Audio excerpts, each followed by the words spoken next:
Putting the metronome on beats 1 and 3 will help you learn to create awesome solos for many reasons. It allows you to synchronize the target beats with the target notes. It will help you play the most important notes of a chord on the strongest beats of a measure, which are beats 1 and 3.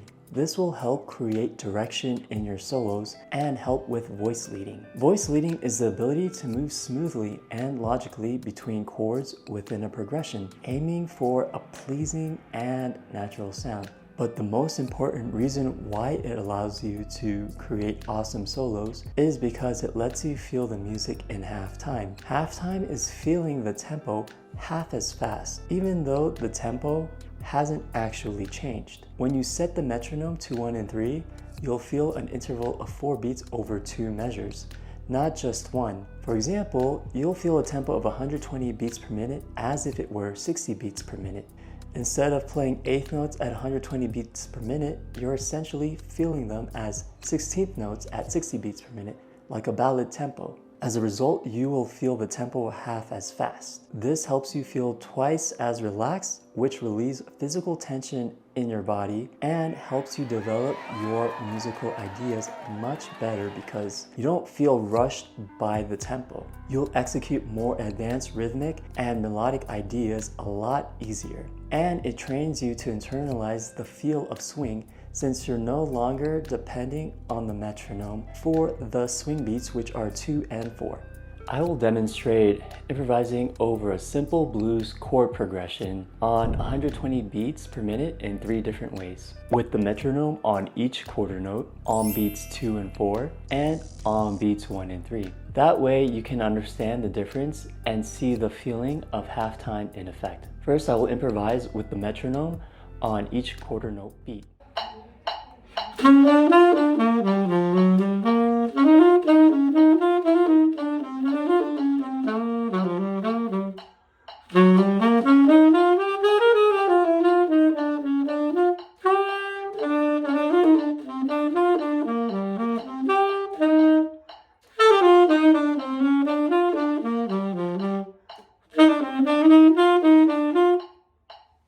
As you can see, when improvising on quarter note time, you have an urge to keep playing a lot of notes. Also, the accents on the notes tend to be strong. As a result, the phrasing feels a bit rough. This is because internalizing rhythm as quarter note time causes tension in the body and overexcitement when playing. Now I will improvise with the metronome on beats 2 and 4.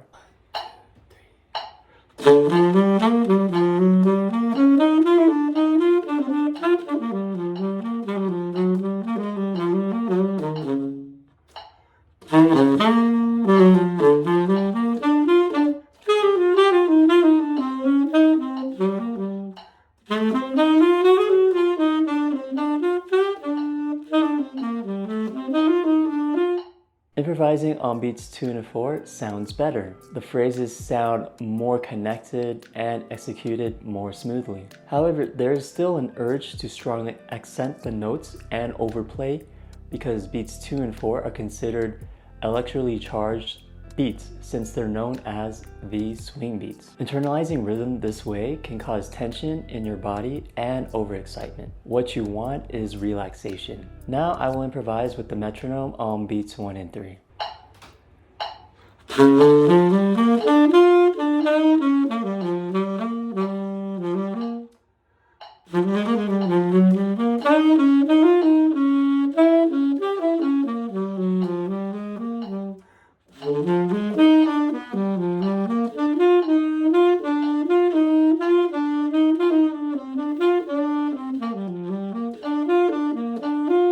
When playing on beats 1 and 3, you play the phrasing with more legato and you don't over-articulate the notes. You also have an easier time creating interesting, rhythmic, and melodic phrases. As you can see, when you play on beats 1 and 3, you have the ability to internalize time in half time. As a result, you take time to pause and patiently create connected phrases that are fluid because your body feels relaxed and you don't feel rushed by the tempo. Because of halftime, You develop your lines over 2 bars at a time instead of 1. This is the reason for more connected phrasing. Improvising over 1 bar at a time will create solos that are a bit choppy and disconnected. This is often the case when you improvise with quarter note time or on beats 2 and 4. So here are the 2 easiest ways to practice with a metronome on beats 1 and 3. First, when you're practicing your scales. Second, while you're learning or practicing a song. Once you feel comfortable with playing on beats 1 and 3, try improvising over a blues chord progression the way I showed earlier in the lesson. You can apply the internal rhythm of halftime to any tempo except ballads since they are already at a slow tempo. This is my favorite way to practice with a metronome, but there are an infinite number of ways to practice with a metronome. What are your favorite ways? Drop them in the comments below. I'm always looking for new ways to practice with a metronome. If you want to continue improving your saxophone skills, watch this video next.